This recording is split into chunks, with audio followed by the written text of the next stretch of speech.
कहानी की शुरुआत एक एम्बुलेंस से होती है जो पूरी स्पीड में हॉस्पिटल की तरफ जा रही होती है। एम्बुलेंस में एक युवा लड़का होता है जिसने उड़ने की कोशिश में बिल्डिंग से छलांग लगा दी थी, लेकिन हॉस्पिटल पहुंचने से पहले ही उसकी मौत हो चुकी होती है। डॉक्टर्स हैरान रह जाते हैं कि इतना स्वस्थ और मजबूत लड़का ऐसा कदम क्यों उठाएगा। जब वे उसका चेकअप करते हैं तो पता चलता है कि उसके सारे ऑर्गन्स बिल्कुल स्वस्थ हैं। इसलिए डॉक्टर्स फैसला करते हैं कि उसके ऑर्गन्स जरूरतमंद मरीजों को डोनेट कर दिए जाएं ताकि किसी की जान बच सके। ऑपरेशन शुरू होता है और उसके 6 ऑर्गन अलग अलग पेशेंट्स को ट्रांसप्लांट कर दिए जाते हैं। ऑपरेशन के बाद अचानक एक नर्स चीखते हुए ऑपरेशन रूम से बाहर भागती है। जब डॉक्टर्स अंदर जाकर देखते हैं तो उनके होश उड़ जाते हैं। लड़के का शरीर धीरे धीरे चादर के नीचे से गायब हो रहा होता है, जैसे वह हवा में बिखर रहा हो। उसके हाथ पर बना एक मिस्टीरियस टैटू भी धीरे धीरे मिट रहा होता है। डॉक्टर्स इतने डर जाते हैं कि उसे किसी भूत या पैरानॉर्मल चीज समझकर वहां से भाग निकलते हैं। एक हफ्ते बाद हमें एक खूबसूरत लड़की मिन्सू दिखाई देती है जो हॉस्पिटल में अपने फादर के साथ होती है। पता चलता है कि उसके दिल की सर्जरी हुई थी और उसे उसी रहस्यमय लड़के का हार्ट ट्रांसप्लांट किया गया था। डॉक्टर हैरान होता है क्योंकि ट्रांसप्लांट के बाद भी मिन्सू को कोई दर्द या कॉम्प्लिकेशन नहीं हो रही। डॉक्टर उससे पूछता है कि क्या उसे थकान या दर्द महसूस हो रहा है, लेकिन मिन्सू मुस्कुराकर कहती है कि वह बिल्कुल ठीक है और पहले से ज्यादा बेहतर महसूस कर रही है। सभी रिपोर्ट्स नॉर्मल आने के बाद डॉक्टर उसे डिस्चार्ज कर देता है। मिन्सू के पापा को अजीब लग रहा था कि ऑपरेशन के बाद उसकी भूख पहले से काफी ज्यादा बढ़ गई है। इसी दौरान उनकी नजर मिन्सू के हाथ पर बने एक अजीब से टैटू पर पड़ती है। जब वे उससे इसके बारे में पूछते हैं तो मिन्सू बताती है कि यह निशान हार्ट ट्रांसप्लांट के बाद अचानक दिखना शुरू हुआ था। उसे लगता है कि शायद यह ऑपरेशन का कोई साइड इफेक्ट हो। मिन्सू का सपना ओलंपिक बॉक्सिंग चैंपियन बनने का था, इसलिए वह दोबारा ट्रेनिंग शुरू करना चाहती थी, लेकिन उसके पापा उसे सख्ती से मना कर देते हैं। उनकी आंखों में आंसू आ जाते हैं क्योंकि मिन्सू की माँ और नानी दोनों ही हार्ट डिजीज की वजह से दुनिया छोड़ चुकी थीं। वे अपनी बेटी को भी खोना नहीं चाहते थे। पापा की बात मानकर मिन्सू चुप हो जाती है। थोड़ी देर बाद उसके पापा उसे टैक्सी के पैसे देते हैं और कहते हैं कि वह अकेले घर चली जाए क्योंकि उन्हें किसी काम से बाहर जाना था। पापा के जाते ही मिन्सू बोर होने लगती है। तभी उसकी नजर एक छोटे लड़के पर पड़ती है जो अकेले प्रैक्टिस कर रहा होता है। पापा की गैर मौजूदगी का फायदा उठाते हुए मिन्सू उस लड़के को ट्रेनिंग देने लगती है। वह हवा में उछलती है और बॉक्सिंग बैग पर किक मारती है। उसकी किक इतनी जबरदस्त होती है कि बॉक्सिंग बैग हवा में दूर जाकर फट जाता है। धमाके की आवाज सुनकर उसके पापा भी तुरंत वहां पहुंच जाते हैं। मिन्सू खुद समझ नहीं पाती कि अभी क्या हुआ। सिचुएशन संभालने के लिए वह तुरंत उस छोटे लड़के की तरफ इशारा करके अब मिन्सू पूरी तरह उलझन में थी कि आखिर उसके अंदर सुपरमैन जैसी ताकत कैसे आ गई। असल में उसके भीतर कुछ बदल चुका था। रास्ते में उसकी नजर स्कूल से घर लौट रही कुछ लड़कियों पर पड़ती है। उन्हें साथ हंसते बोलते देखकर मिन्सू उदास हो जाती है क्योंकि उसका कोई दोस्त नहीं था। मिन्सू अपना मूड ठीक करने के लिए रनिंग शुरू करती है, लेकिन कुछ ही सेकंड्स में उसे एहसास होता है कि उसके अंदर कोई अलग ही शक्ति आ चुकी है। वह इतनी तेज दौड़ने लगती है कि एक मोटरसाइकिल को भी पीछे छोड़ देती है। जो लंबा रास्ता लोगों को कई मिनट में तय करना पड़ता था, मिन्सू उसे पलक झपकते ही पार कर लेती है। सिर्फ स्पीड ही नहीं, उसकी जंपिंग पावर भी कमाल की हो चुकी थी। वह इतनी ऊंची छलांग लगाती है जैसे कोई सुपर हीरो हो। लेकिन अचानक उसके सामने एक बड़ी ट्रक आ जाती है। वह रुकने की कोशिश करती है, पर अब उसके पास मानो ब्रेक ही नहीं थे। वह सीधा ट्रक से टकरा जाती है। हैरानी की बात यह थी कि मिन्सू को एक खरोंच तक नहीं आती, जबकि ट्रक पलटने वाला होता है। मिन्सू अपनी जबरदस्त ताकत से ट्रक को संभाल लेती है। इसी दौरान एक और कहानी चल रही होती है। एक बुजुर्ग आदमी जो पूरे 1 साल से कोमा में था, ऑपरेशन के बाद अचानक होश में आ जाता है। उसकी बेटी हैरान रह जाती है क्योंकि डॉक्टर्स ने उम्मीद छोड़ दी थी और उसे लगने लगा था कि अब वह अपने पिता की सारी प्रॉपर्टी की वारिस बन जाएगी। लेकिन सबसे बड़ा झटका तब लगता है जब बुजुर्ग बताते हैं कि कोमा में रहने के बावजूद वह उसकी हर बात सुन सकते थे। अब वह एक जवान आदमी की तरह लगातार खाना खा रहे थे और पहले से कहीं ज्यादा एनर्जेटिक नजर आ रहे थे। परेशान बेटी हॉस्पिटल जाकर डॉक्टर से जवाब मांगती है। डॉक्टर बताता है कि ऑपरेशन के दौरान उसके पिता को उसी मिस्टीरियस लड़के का पैनक्रियास ट्रांसप्लांट किया गया था। डॉक्टर के अनुसार इससे स्वास्थ्य में सुधार आना सामान्य था। अगली सुबह मिन्सू अपने पापा को काम पर छोड़ने जाती है। जाते समय पापा उसे फिर से चेतावनी देते हैं कि ज्यादा मत दौड़ना, यह तुम्हारी सेहत के लिए ठीक नहीं है। लेकिन जैसे ही पापा जाते हैं, मिन्सू दोबारा अपनी पावर्स को टेस्ट करने निकल पड़ती है।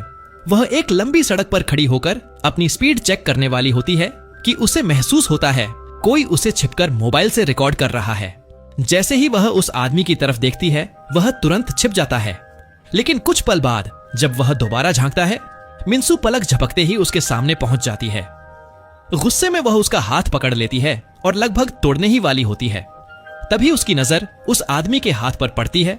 मिन्सू को जब पता चलता है कि जी सांग नामक इस लड़के के हाथ पर भी बिल्कुल उसी तरह का टैटू है, तो वह उससे बैठकर बात करने लगती है। मिस्टीरियस लड़का बताता है कि उसके अंदर उसी सुपर ह्यूमन लड़के का लंग ट्रांसप्लांट हुआ था और उसके बाद से वह हवा को कंट्रोल कर सकता है। यह सुनकर मिन्सू और भी ज्यादा हैरान हो जाती है। अपनी बात साबित करने के लिए वह एक गहरी सांस लेता है और जोर से फूंक मारता है। अगले ही पल पूरी सड़क पर एक जबरदस्त हवा का तूफान उठ जाता है जो आसपास की हर चीज को उड़ा देने के लिए काफी था।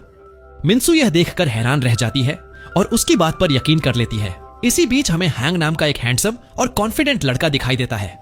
पता चलता है कि उसके अंदर उस सुपर ह्यूमन लड़के की आंख ट्रांसप्लांट हुई थी। इसी वजह से उसके पास एक खास पावर आ गई थी। वह एनर्जी को कंट्रोल कर सकता था, इलेक्ट्रॉनिक डिवाइसेस हैक कर सकता था और जिस इंफॉर्मेशन की जरूरत हो उसे पल भर में हासिल कर सकता था। एक तरह से वह दुनिया का सबसे पावरफुल हैकर बन चुका था। लेकिन वह अपनी पावर्स का इस्तेमाल लोगों की मदद के लिए नहीं बल्कि पैसा कमाने के लिए कर रहा था। वह बेटिंग सेंटर्स में जाकर हर गेम जीत जाता, ढेर सारे पैसे कमाता और फिर अपनी पसंद की महंगी चीजें खरीदता रहता।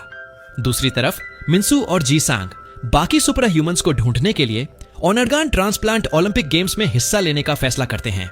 उन्हें लगता है कि शायद बाकी लोग भी वहीं मिल जाएं।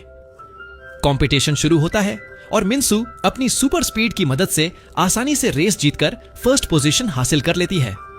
उसकी रफ्तार देखकर पूरा स्टेडियम हैरान रह जाता है और लोग उसके लिए जोर जोर से चीयर करने लगते हैं। रेस के बाद मिन्सू और जी संग बैठकर दूसरे कॉन्टेस्टेंट्स को ऑब्जर्व करने लगते हैं। तभी एक बहुत ही प्यारी दयालु औरत उनके पास आती है और सबको फ्री जूस बांटने लगती है। वह बताती है कि उसका भी किडनी ट्रांसप्लांट हुआ था। मिस्टीरियस लड़के को शक होता है कि कहीं यह भी उनकी तरह सुपर ह्यूमन तो नहीं। वह चुपके से उसके हाथ पर टैटू ढूंढने की कोशिश करता है, लेकिन उसे कोई निशान दिखाई नहीं देता कि अचानक वह दयालु औरत नीचे झुककर कुछ उठाने लगी। तभी मिन्सू और जी सियोंग की नजर उसकी पीठ पर बने हुए उसी अजीब टैटू पर पड़ती है। दोनों हैरान रह जाते हैं क्योंकि अब उन्हें यकीन हो जाता है कि यह औरत भी उनकी तरह एक सुपर ह्यूमन है। दोनों उसके पास बैठकर पूरी बात समझाने की कोशिश करते हैं, लेकिन बेचारी औरत को इस बारे में कुछ भी पता नहीं होता। जी सियोंग अपनी बात साबित करने के लिए फिर अपनी पावर दिखाता है।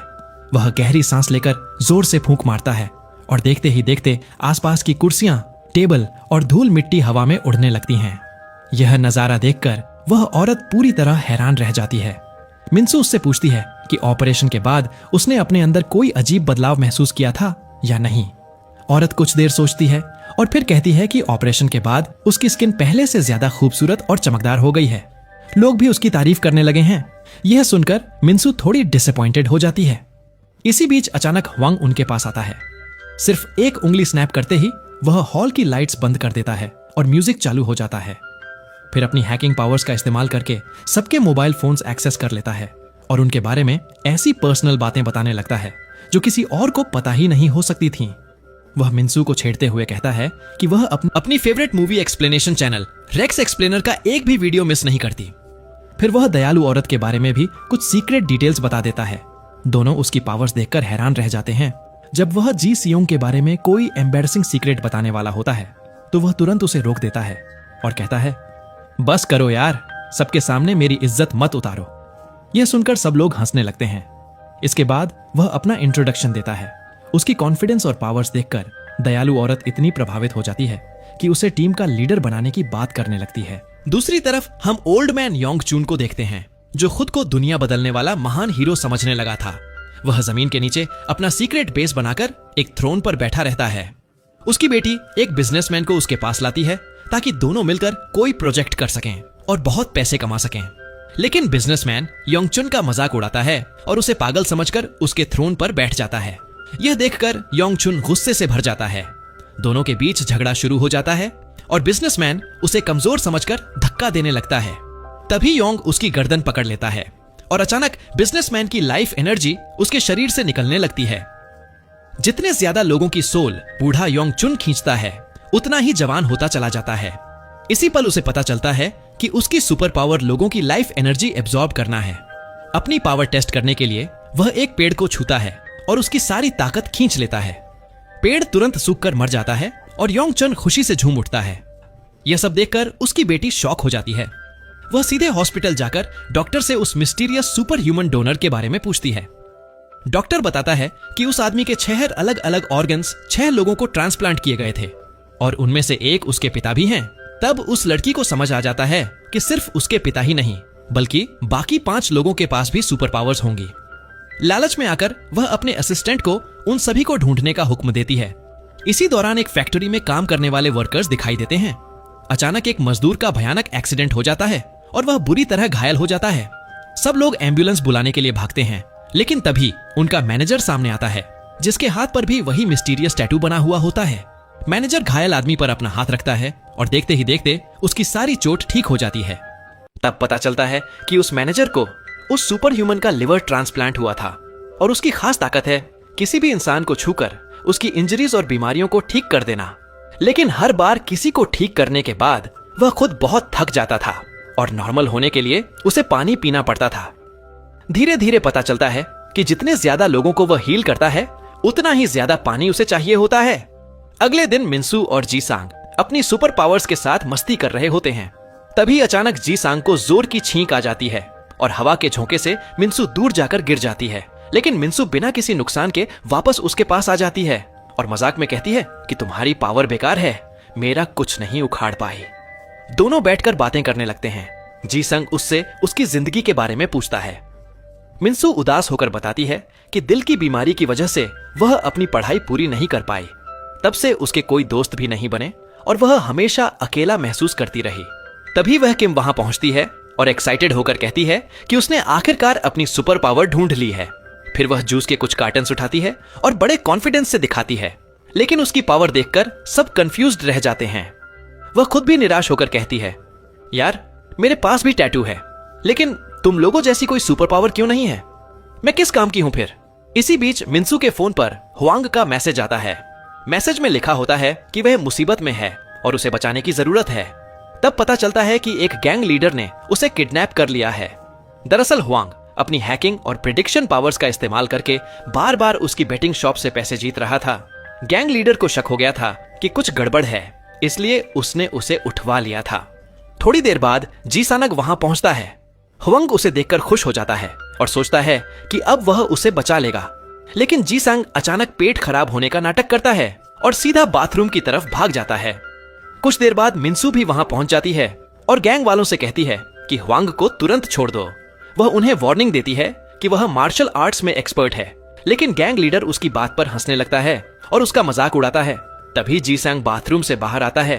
वह तो चुपचाप निकलकर जाना चाहता था, लेकिन मिन्सू उसे रोक लेती है। फिर वह आंटी किम सियोन से एक स्ट्रॉ लेती है और उस स्ट्रॉ को जीसंग की नाक में डाल देती है ताकि वह अपनी पावर यूज कर सके। अगले ही पल उसे जोर की छींक आती है और उसकी हवा वाली पावर पूरी गैंग को हवा में उड़ा देती है। मिन्सू तुरंत मौका देखकर हुआंग को आजाद करवा लेती है और सब वहां से भागने लगते हैं, लेकिन गैंग वाले भी उनके पीछे पड़ जाते हैं। मजबूरन मिन्सू अपनी सुपर स्ट्रेंथ यूज करती है। वह सबको एक गाड़ी में बिठाती है और उस गाड़ी को धक्का देकर खुद ही उसके साथ दौड़ने लगती है। कुछ ही पलों में वह गाड़ी को इतनी तेज रफ्तार से शहर की सड़कों पर घुमा रही होती है कि बाकी सब लोग डर के मारे चीखने लगते हैं। हुआंग ट्रैफिक सिग्नल्स हैक करके सारे रास्ते क्लियर कर देता है ताकि उनकी गाड़ी किसी और व्हीकल से न टकराए। मिन्सू पूरी स्पीड में रोड के स्पीड ब्रेकर्स और बम्प्स क्रॉस करती रहती है, जिससे सब लोग हवा में उछलते रहते हैं। इसी दौरान मिन्सू के फोन पर उसके पापा का कॉल आता है। कॉल देखकर वह घबरा जाती है और फोन काट देती है, लेकिन इसी डिस्ट्रैक्शन की वजह से गाड़ी उसके कंट्रोल से बाहर निकल जाती है और एक दूसरी गली में घुस जाती है। लेकिन गैंग वाले उन्हें देख लेते हैं और फिर से उनका पीछा करने लगते हैं। जीसंग जूस की बॉटल्स उठाकर उन्हें बॉम्ब्स की तरह यूज करता है और उठाकर गैंग वालों पर हमला करता है। गुंडों की गाड़ी डिस्ट्रॉय हो जाती है, वे डिस्ट्रैक्ट हो जाते हैं और टीम दूसरे रास्ते से निकलकर बच जाती है। लेकिन आगे जाकर उनके होश उड़ जाते हैं, क्योंकि जिस रास्ते पर वे भाग रहे होते हैं उसका आगे का हिस्सा पूरी तरह बंद होता है। मिन्सू ब्रेक नहीं लगा पाती और सीधा गाड़ी लेकर एक रेस्टोरेंट के अंदर घुस जाती है। खुशकिस्मती से सब लोग बच जाते हैं और फिर आराम से बैठकर कहते हैं, चलो अब खाना ऑर्डर करते हैं पहले कुछ खा लेते हैं। जब वे रेस्टोरेंट से बाहर निकलते हैं तो जी संग हुआंग से नाराज हो जाता है। उसका कहना था कि हुआंग अपनी सुपर पावर का गलत इस्तेमाल कर रहा है और लोगों के पैसे चुरा रहा है। लेकिन हुआंग भी उसका राज खोल देता है और कहता है, तुम भी तो दूसरों की नॉवेल्स चुराकर अपने नाम से पब्लिश करते हो। यह सुनकर जी संग भी भड़क जाता है और हुआंग को जोरदार थप्पड़ मार देता है। इस बात से हुआंग और भी गुस्से में आ जाता है। वह अपनी पावर का इस्तेमाल करके इलेक्ट्रिसिटी को कंट्रोल करने लगता है और दोनों के बीच लड़ाई होने ही वाली होती है। लेकिन मिन्सू बीच में आकर उन्हें रोक लेती है और समझाती है कि आखिर में वे सब एक ही टीम का हिस्सा हैं। पर मिस्टीरियस लड़का उसका दिल तोड़ देता है, यह कहकर कि 2 दिन साथ रहने से कोई दोस्त नहीं बन जाता। फिर वह मिन्सू को धक्का दे देता है और हुआंग पर हमला करने की कोशिश करता है। दुर्भाग्य से उसी दिन टीम टूट जाती है। हर कोई अलग अलग रास्ते पर चला जाता है। मिन्सू बहुत उदास हो जाती है और अकेली खड़ी रोती रहती है। बचपन से उसकी एक ही ख्वाहिश थी कि उसके भी कुछ अच्छे दोस्त हों। घर पहुंचने पर उसके पापा उसका इंतजार कर रहे होते हैं और उसे डांटने लगते हैं क्योंकि वे उसके लिए बहुत परेशान थे। यह सुनते ही मिन्सू टूट जाती है और रोते हुए कहती है, मेरे कोई दोस्त नहीं है। फिर वह अपने पापा को दोष देती है कि उन्होंने हमेशा उसे घर में बंद करके रखा, कभी भी उसे उसकी उम्र की दूसरी लड़कियों की तरह नॉर्मल जिंदगी जीने नहीं दी। हाथ में हार्ट बीट मॉनिटर करने के लिए ब्रेसलेट पहने अपने ही घर में उसे किसी पेट जैसी फीलिंग होती थी। यह कहकर वह रोते हुए वहां से चली जाती है। उसके अल्फाज सुनकर उसके फादर को भी एहसास होता है कि शायद वह उसकी हिफाजत को लेकर हद से ज्यादा स्ट्रिक्ट हो गए थे। अगले दिन योंगचुन की बेटी को मिन्सू और उसके दोस्तों की वह वीडियो मिल जाती है जिसमें वे गैंग से बचकर भाग रहे होते हैं। वीडियो देखकर उसे समझ आ जाता है कि ये सभी लोग सुपर पावर्स रखते हैं। वह फैसला करती है कि इन सबको किडनैप करके उन पर एक्सपेरिमेंट्स किए जाएं और किसी तरह उनकी पावर्स चुरा ली जाएं। इसके लिए वह डॉक्टर को भी तैयार रहने का हुक्म देती है। दूसरी तरफ मिन्सू जी सेंग से मिलती है और उसे टीम में वापस आने के लिए कहती है ताकि वे मिलकर किसी इविल सुपर ह्यूमन को ढूंढ सकें और उसे रोक सकें। लेकिन वह मना कर देता है। वह बताता है कि उसने शहर छोड़कर दूर जाने का फैसला कर लिया है और अब अपनी पावर्स का इस्तेमाल नहीं करेगा ताकि कोई उसकी असली पहचान न जान सके। साथ ही वह कल के अपने रूड बिहेवियर के लिए माफी भी मांगता है। यह सब बताने के बाद वह मिन्सू को अलविदा कहकर चला जाता है। बाद में मिन्सू बाकी टीम मेंबर्स के साथ मिलती है और उन्हें बताती है कि जी सेंग अब टीम का हिस्सा नहीं बनेगा। इसी दौरान फैक्ट्री में एक जबरदस्त एक्सप्लोजन हो जाता है। धमाके की वजह से लगभग सारे वर्कर्स जान बचाकर भाग निकलते हैं, लेकिन एक वर्कर अंदर ही फंस जाता है। हीलर अपनी पूरी कोशिश करता है उस वर्कर तक पहुंचने की, लेकिन आग और तबाही की वजह से उसके लिए आगे बढ़ना मुश्किल हो जाता है। जैसे ही मिन्सू और उसकी टीम को इसके बारे में पता चलता है, वे तुरंत लोगों की मदद के लिए निकल पड़ते हैं। मिन्सू अपनी सुपर स्ट्रेंथ का इस्तेमाल करते हुए एक ही पंच में कमरे का दरवाजा तोड़ देती है। वह अंदर घुसकर फंसे हुए लोगों तक पहुंचने की कोशिश करती है। थोड़ी देर बाद उसके सामने एक मजबूत लोहे का दरवाजा आ जाता है और वह उसे भी तोड़ने के लिए तैयार हो जाती है। तभी हांग वहां पहुंच जाता है और सिस्टम को हैक करके दरवाजा खोल देता है। हीलर याक्सून उन सबको देखकर हैरान रह जाता है और समझ जाता है कि ये लोग भी उसकी तरह सुपर पावर्स रखते हैं, लेकिन पूरी जगह धुएं से भर जाती है और किसी को कुछ दिखाई नहीं देता। तभी जी संग भी वहां आ जाता है। टीम उसे देखकर बहुत खुश हो जाती है क्योंकि वह वापस लौट आया था। सबको लगता है कि अब वह वर्कर को बचा लेगा। वह बड़े कॉन्फिडेंस के साथ रूम के अंदर जाता है, लेकिन कुछ ही पलों बाद बाहर वापस आ जाता है। पता चलता है कि अंदर इतना अंधेरा और धुआं है कि उसे कुछ भी दिखाई नहीं दे रहा। हांग कहता है कि वह उसे गाइड करेगा, लेकिन जी सांग उसके अंडर काम करने से मना कर देता है और दोनों बहस करने लगते हैं। पहली बार आंटी किम को भी गुस्सा आ जाता है। वह जोर से डांटते हुए कहती है कि पहले वर्कर को बचाओ। इसके बाद मिन्सू और जी संग मिलकर काम करने का फैसला करते हैं। दोनों अंदर जाते हैं और हांग उन्हें लगातार रास्ता बताता रहता है। आखिरकार वे वर्कर तक पहुंच जाते हैं और उसे समय रहते बाहर निकाल लाते हैं, लेकिन वर्कर बेहोश होता है और उसकी जान अभी भी खतरे में होती है। अब हीलर याक्सियन अपनी पावर का इस्तेमाल करता है। वह वर्कर का हाथ पकड़ता है और उसे पूरी तरह हील कर देता है। यह देखकर सभी हैरान रह जाते हैं कि वह भी उनकी तरह एक सुपर ह्यूमन है। हीलिंग के बाद याक्सियन बहुत कमजोर हो जाता है और जमीन पर गिर पड़ता है। वह बार बार पानी मांगता है। हांग उसके लिए पानी लेने दौड़ता है, लेकिन वापस आने में देर हो जाती है। आंटी किम घबरा जाती है, याक्सून का हाथ पकड़कर रोने लगती है और जी सोंग से उसकी मदद करने की गुजारिश करती है। तभी उसके हाथ पर बना हुआ टैटू चमकने लगता है। अचानक वह जी सेंग की एनर्जी को याक्सून के शरीर में ट्रांसफर कर देती है। याक्सुन तुरंत होश में आ जाता है और फिर से नॉर्मल हो जाता है। यह देखकर सब लोग शॉक हो जाते हैं और समझ जाते हैं कि आंटी किम की असली सुपर पावर दूसरों के बीच एनर्जी ट्रांसफर करना है। फिर सब मिलकर उस वर्कर को उठाते हैं ताकि अगले एक्सप्लोजन से पहले फैक्ट्री से बाहर निकल सकें।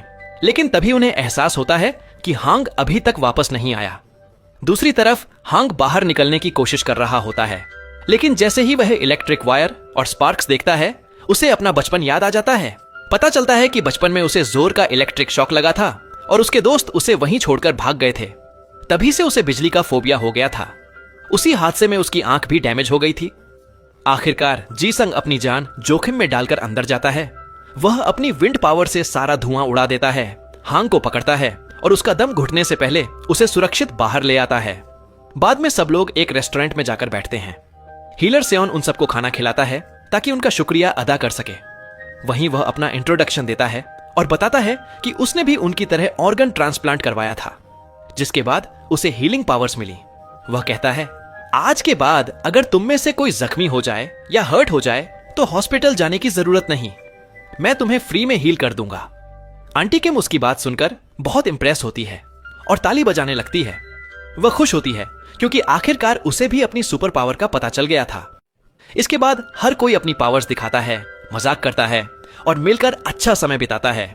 धीरे धीरे उनके बीच दोस्ती और भी मजबूत होने लगती है। मिन्सू घर वापस लौटती है। घर पहुंचकर वह देखती है कि उसके फादर गाड़ी ठीक करने की कोशिश कर रहे हैं, लेकिन उनसे टायर नहीं निकल रहा। मिन्सू चुपके से अपनी सुपर स्ट्रेंथ का इस्तेमाल करती है और उनकी मदद कर देती है। बिना उन्हें पता चले उसके फादर समझते हैं कि यह सब उन्होंने खुद किया है और फख्र से कहते हैं, देखा, तुम्हारा बाप अभी भी पहले जैसा ताकतवर है। अगले दिन बूढ़ा योंगचुन अपनी फैक्ट्री जाता है ताकि उन वर्कर्स से मिले जिनकी जान खतरे में थी। वहां वह हीलर सियोन से मिलता है और उसका शुक्रिया अदा करता है। लेकिन जैसे ही उसकी नजर हीलर के हाथ पर बने टैटू पर पड़ती है, उसे समझ आ जाता है कि हीलर भी उसी की तरह एक सुपर ह्यूमन है। वह आराम से उसका नाम और कुछ और मालूमात पूछता है और फिर मुस्कुराते हुए वहां से चला जाता है। उसकी मुस्कुराहट से साफ लग रहा होता है कि वह कोई खतरनाक प्लान बना रहा है। और वाकई कुछ ही देर बाद उसकी बेटी हीलर को पकड़ लेती है।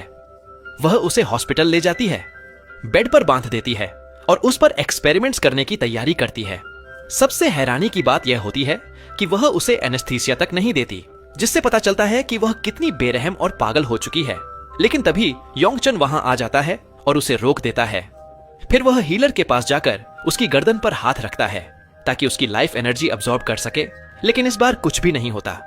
बूढ़ा हैरान रह जाता है। तब उसे एहसास होता है कि उसकी पावर दूसरे सुपर ह्यूमंस पर काम नहीं करती। इस बात की तस्दीक करने के लिए वह एक नर्स पर अपनी पावर यूज करता है। इस बार उसकी पावर काम कर जाती है और वह नर्स की पूरी लाइफ एनर्जी अब्सॉर्ब कर लेता है। इसके बाद वह डॉक्टर को हुक्म देता है कि हीलर के लिवर का एक हिस्सा उसके जिस्म में ट्रांसप्लांट किया जाए। डॉक्टर डर जाता है और मजबूरन उसकी बात मान लेता है। ऑपरेशन कर दिया जाता है। योंगचन की बेटी इस बात पर बहुत गुस्सा हो जाती है क्योंकि उसका पूरा प्लान खराब हो गया था। गुस्से में आकर वह अपने असिस्टेंट को हुक्म देती है कि आज ही बाकी सारे सुपर ह्यूमंस को पकड़कर लाया जाए। असिस्टेंट अपनी गैंग के साथ जाकर जी संग को पकड़ लेता है और उसके चेहरे पर एक कपड़ा रख देता है, जिससे वह बेहोश होकर जमीन पर गिर जाता है। अब बारी आती है हमारी हीरोइन मिन्सू की। वह उनसे लड़ने के लिए तैयार हो जाती है, लेकिन तभी उसके फादर उसे देख लेते हैं और फौरन उसकी तरफ भागते हुए आते हैं। वह कहते हैं, ये लोग तुम्हें तंग करने आए हैं क्या? वह अपने बॉक्सिंग वाले कपड़े पहनकर उनके सामने खड़े हो जाते हैं और वार्निंग देते हैं कि जो भी उनकी बेटी के पास आने की कोशिश करेगा उसका बुरा हाल कर देंगे। वह उन्हें मारने की कोशिश करते हैं, लेकिन उनका जूता फिसल जाता है और वह गिरते गिरते बचते हैं। गैंग वाले उनका मजाक उड़ाने लगते हैं। मिन्सू मौका देखकर अपनी सुपर पावर यूज करती है और पलक झपकते ही 2 आदमियों को गिरा देती है। सब कुछ इतनी तेजी से होता है कि उसके फादर को कुछ पता ही नहीं चलता। वह वापस अपनी जगह पर आ जाती है। उसके फादर हैरान रह जाते हैं और समझते हैं कि यह सब उन्होंने खुद किया है। मिन्सू मुस्कुराकर उन्हें इसी खुशफहमी में छोड़ देती है कि सारी लड़ाई उन्होंने खुद जीती है। इसी दौरान हम देखते हैं कि उसके सुपर हीरो दोस्त किडनैप हो चुके होते हैं और जमीन के नीचे एक सीक्रेट अंडरग्राउंड फैसिलिटी में कैद रखे गए होते हैं। यह सब उस साइको लड़की का काम था। वह डॉक्टर के पास जाकर उससे झगड़ती है और कहती है कि जल्दी से इन सब पर एक्सपेरिमेंट्स शुरू करो। वह डॉक्टर को बताती है कि उसका बाप अब उसके किसी काम का नहीं रहा क्योंकि वह बूढ़ा हो चुका है। लेकिन डॉक्टर उसका मजाक उड़ाकर कहता है, बूढ़ा कौन है? तुम खुद देख लो। जब वह अंदर जाती है तो हैरान रह जाती है। उसका बाप योंग अब बूढ़ा नहीं रहता, बल्कि एक जवान, ताकतवर और हैंडसम आदमी बन चुका होता है। वह अपनी आंखों पर यकीन नहीं कर पाती और डर जाती है। योंग अपनी नई पावर्स टेस्ट करने का फैसला करता है। वह आईने के सामने खड़ा होता है और एक मुक्के से आईना तोड़ देता है। शीशा उसके हाथ को काट देता है, लेकिन कुछ ही लम्हों में जख्म खुद ब खुद भर जाता है।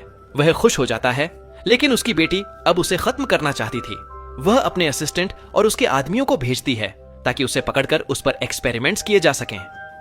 विलन इस बात से खुश हो जाता है क्योंकि उसे अपनी नई पावर्स टेस्ट करने का मौका मिल जाता है। वह उनमें से एक आदमी को पकड़कर सिर्फ एक ही मुक्के में दूर फेंक देता है। सब लोग उसकी जबरदस्त ताकत देखकर डर जाते हैं।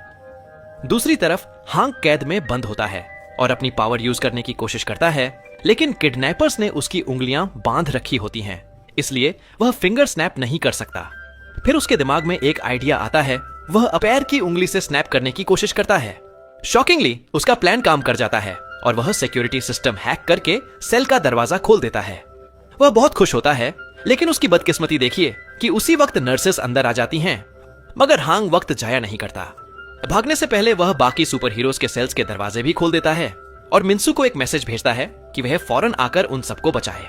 मिन्सू को जैसे ही मैसेज मिलता है, वह हैरान रह जाती है कि उसके दोस्त खतरे में हैं और फौरन उनकी मदद के लिए जाने का फैसला करती है। इसी वक्त उसके फादर उसे देख लेते हैं और कहते हैं, मुझे पहले से सब पता था। मिन्सू परेशान हो जाती है। वह उन्हें थोड़ा सा बेवकूफ बनाने का फैसला करती है और कहती है, उन गुंडों ने मेरे दोस्तों को किडनैप कर लिया है। यह सुनते ही उसके फादर गुस्से में आ जाते हैं और फौरन उसकी मदद करने के लिए तैयार हो जाते हैं। दोनों गाड़ी में बैठकर मिलकर अपने दोस्तों को बचाने के लिए निकल पड़ते हैं। दूसरी तरफ डॉक्टर हांग को ऑपरेशन थिएटर में ले जाता है ताकि उसकी कॉर्निया निकालकर विलेन को ट्रांसप्लांट कर सके। हांग जोर जोर से रोता और चिल्लाता है, प्लीज मेरी जान ले लो, लेकिन मेरी आई साइट मत लो। मगर वहां मौजूद किसी शख्स को उसकी बात की परवाह नहीं होती। डॉक्टर ऑपरेशन करने में कामयाब हो जाता है। जल्दी ही उसे एहसास होता है कि अब वह एनर्जी और इलेक्ट्रॉनिक डिवाइसेस को कंट्रोल कर सकता है। कुछ देर बाद हांग होश में आता है। उसकी आंखों पर पट्टी बंधी होती है और वह दर्द से कराह रहा होता है। तभी उसे अपने पास हीलर की आवाज सुनाई देती है। हीलर उसे बताता है कि विलेन ने उसकी सारी पावर्स छीन ली हैं। अब वह बूढ़ा और कमजोर हो चुका है। इसके बाद हीलर उसका हाथ पकड़ता है और अपनी बची हुई आखिरी ताकत इस्तेमाल करके उसकी जख्मी आंख को ठीक करने की कोशिश करता है। इधर विलेन योंग चन अपनी ऑर्गेनाइजेशन के मेंबर्स की एक बड़ी मीटिंग बुलाता है। वह अपने शाही थ्रोन पर बैठकर सबके सामने आता है, लेकिन जब लोग उसे देखते हैं तो पहचान ही नहीं पाते, क्योंकि अब वह जवान और ताकतवर नजर आ रहा होता है। विलेन उन्हें अपनी पावर दिखाने का फैसला करता है। वह हवा में उड़ने लगता है, बहुत ऊंचा जंप करता है और अपने हाथ से एक मजबूत पिलर तोड़ देता है। उसे लगता है कि सब लोग उससे इंप्रेस हो जाएंगे, लेकिन उल्टा सब उसे देखकर डर जाते हैं। इसलिए अब वह एक मजदूर आदमी के पास जाता है और कुछ ही लम्हों में वह आदमी दोबारा अपने पैरों पर खड़ा हो जाता है। फिर विलेन एक और औरत के पास जाता है जिसकी बेटी बीमार होती है। वह उसकी नेगेटिव एनर्जी को एब्जॉर्ब कर लेता है और उसकी बेटी ठीक हो जाती है। यह देखकर सब लोग उसके नाम के नारे लगाने लगते हैं और आखिरकार उस पर यकीन कर लेते हैं। इसी दौरान मिन्सू और उसके फादर भी वहां पहुंच जाते हैं। विलेन उनकी मौजूदगी महसूस कर लेता है और मुस्कुराकर उनका वेलकम करता है। वह एक्टिंग करता है जैसे वह मिन्सू के फादर का बहुत बड़ा फैन हो और सिर्फ उनसे मिलना चाहता हो, लेकिन असल में उसका मकसद मिन्सू के फादर की लाइफ एनर्जी अब्सॉर्ब करना होता है। तभी मिन्सू उसके हाथ पर बना हुआ टैटू देख लेती है। वह बिना देर किए उसे एक जबरदस्त मुक्का मारती है। मुक्का इतना ताकतवर होता है कि विलेन का हाथ टूट जाता है, लेकिन विलेन हीलर वाली पावर यूज करके अपना हाथ फिर से ठीक कर लेता है और कहता है कि वह जल्दी ही उसका सुपर पावर्ड हार्ट निकालकर इसका रिवेंज लेगा। यह सुनते ही उसके फादर गुस्से में आ जाते हैं और उसे सबक सिखाने का फैसला कर लेते हैं। वह अपने बॉक्सिंग वाले कपड़े पहनकर विलेन से लड़ने के लिए तैयार हो जाते हैं, लेकिन मिन्सू फौरन उनका हाथ पकड़कर रोक लेती है और कहती है, इस आदमी के साथ मजाक नहीं किया जा सकता। तभी आंटी किम और जी संग भी वहां पहुंच जाते हैं। वे कैद से बचकर निकल आए होते हैं। मिन्सू उन्हें देखकर खुश हो जाती है। विलेन को गुस्सा आ जाता है कि सब लोग उसे इग्नोर कर रहे हैं, जैसे वह वहां मौजूद ही ना हो। फिर वह हांग की पावर यूज करता है और सबको बताता है कि उसने उसकी एनर्जी और एबिलिटीज अब्सॉर्ब कर ली हैं। यह सुनकर हीरोज हैरान रह जाते हैं, क्योंकि इसका मतलब था कि विलन अब तक उनमें से 2 सुपर हीरोज की पावर्स हासिल कर चुका था। मिन्सू के पापा अटैक करते हैं, लेकिन योंग उन्हें हवा में उठाकर दूर फेंक देता है। मिन्सू उन्हें बचा लेती है, लेकिन अचानक योंग मिन्सू के पीछे से आकर उसे दूर फेंक देता है। मिन्सू को अब समझ आता है कि वह उसकी तरह ही सुपर स्पीड और पावर रखता है। दोनों के बीच जबरदस्त फाइट शुरू हो जाती है। उनकी ताकत इतनी ज्यादा होती है कि उनके आसपास के साथी भी हवा में उड़ने लगते हैं। मिन्सू अपनी लेग्स से उस पर अटैक करती है, लेकिन विलेन उसका हर वार रोक देता है और उसे दीवार से टकरा देता है, जिससे दीवार टूट जाती है। लेकिन मिन्सू फिर भी हार नहीं मानती। वह उसे दूर धकेल देती है और एक जबरदस्त किक मारकर उसे हवा में फेंक देती है। फिर मिन्सू उस पर तेज तेज अटैक्स करती है, लेकिन अचानक विलन हीलर की पावर यूज करके अपनी पुरानी स्ट्रेंथ वापस ले आता है और मिन्सू को पैर से पकड़कर दूर फेंक देता है। तभी जी संग आगे आता है और आंटी किम का हाथ पकड़कर अपनी पावर यूज करता है। वह विलन को हवा में उड़ा देता है ताकि थोड़ा वक्त मिल सके। किम इस मौके का फायदा उठाती है और अपना हाथ पकड़कर मिन्सू को एनर्जी ट्रांसफर करने की कोशिश करती है ताकि उसकी स्ट्रेंथ वापस आ जाए। लेकिन अचानक वहां हांग आ जाता है और डॉक्टर भी उसके साथ होता है। वह अपनी इंजर्ड आंख की पावर यूज करके विलन का ध्यान अपनी तरफ खींच लेता है। मिन्सू मौके का फायदा उठाती है और पीछे से आकर उस पर फुल स्पीड अटैक करती है, जिससे वह अपनी चेयर पर जा गिरता है। अब हीरोज डिसाइड करते हैं कि वे मिलकर फाइट करेंगे। आंटी किम उन सबके हाथ पकड़ती है और अपनी पावर से एनर्जी ट्रांसफर करके हीलर को बूस्ट करती है ताकि वह सबकी हेल्प कर सके। हीलर एसियोन जीसंग को हील करता है और वह भी ठीक हो जाता है। मिन्सू अपनी ट्रेनिंग और पावर के साथ विलेन पर हमला करती है, जबकि किम भी उसे पुश करके विलेन की तरफ भेजती है। वह अपना हेड अटैक यूज करके विलेन को दीवार में दे मारती है। टक्कर इतनी जोरदार होती है कि सीलिंग टूट जाती है और उसका मलबा विलेन के ऊपर गिर पड़ता है। सबको लगता है कि विलेन खत्म हो गया, लेकिन तभी पूरी बिल्डिंग हिलने लगती है। अगले ही पल विलेन पत्थरों के नीचे से बाहर निकल आता है और एक वाटर टैंक पकड़कर उसका सारा पानी पी जाता है। पानी मिलते ही उसकी हीलिंग एबिलिटी फिर से सक्रिय हो जाती है। गुस्से में वह जिसंग को पकड़कर जोर से मारता है। मिन्सू पीछे से हमला करने की कोशिश करती है, लेकिन वह उसे भी पकड़ लेता है। फिर वह उसे एक डेंजरस पंच मारता है, जिससे मिन्सू के मुंह से खून निकलने लगता है और वह जमीन पर गिर जाती है। उसके शरीर पर बना टैटू भी धीरे धीरे गायब होने लगता है, जिसका मतलब था कि वह मौत के बेहद करीब पहुंच चुकी थी। किम उसे बचाने की कोशिश करती है, लेकिन विलेन उसके पास आकर धमकी देता है कि या तो वह अपनी पावर उसे ट्रांसफर कर दे या फिर सबको मरते हुए देखे। मजबूरी में किम उसका हाथ पकड़ लेती है, लेकिन अंदर ही अंदर वह एक अलग प्लान बना रही होती है। वह विलेन की एनर्जी ट्रांसफर करके मिन्सू को हील कर देती है। अगले ही पल मिन्सू की सांसें सामान्य होने लगती हैं, उसकी चोटें भरने लगती हैं और वह फिर से होश में आ जाती है।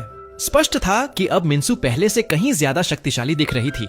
वह योंग को सबक सिखाते हुए उस पर घातक अटैक करती है और विलेन की धज्जियां उड़ाते हुए उसे हवा में उड़ा देती है।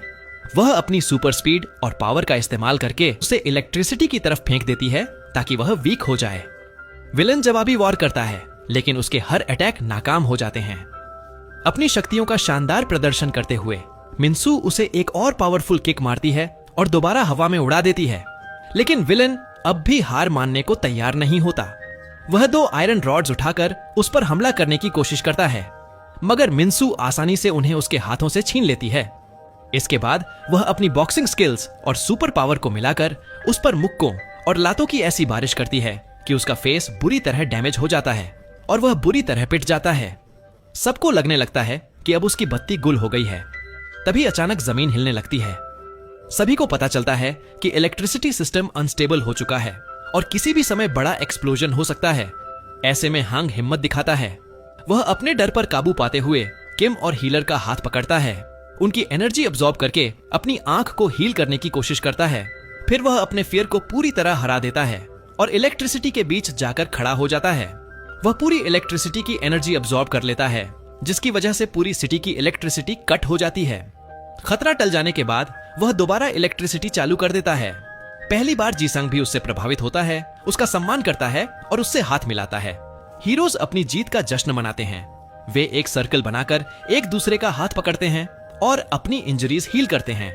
लेकिन तभी अचानक विलेन फिर से होश में आ जाता है। वह उन सबका हाथ पकड़ लेता है और अपनी पावर का इस्तेमाल करके उनकी लाइफ एनर्जी खींचने की कोशिश करता है। इस बार ऐसा लगता है कि वह कामयाब हो जाएगा, लेकिन तभी मिन्सू जोर से चिल्लाती है, पापा मुझे बचाओ। अचानक मिंसू के पापा वहां पहुंच जाते हैं और विलेन को एक जबरदस्त मूव सुप्लेक्स जैसा मारकर दूर फेंक देते हैं।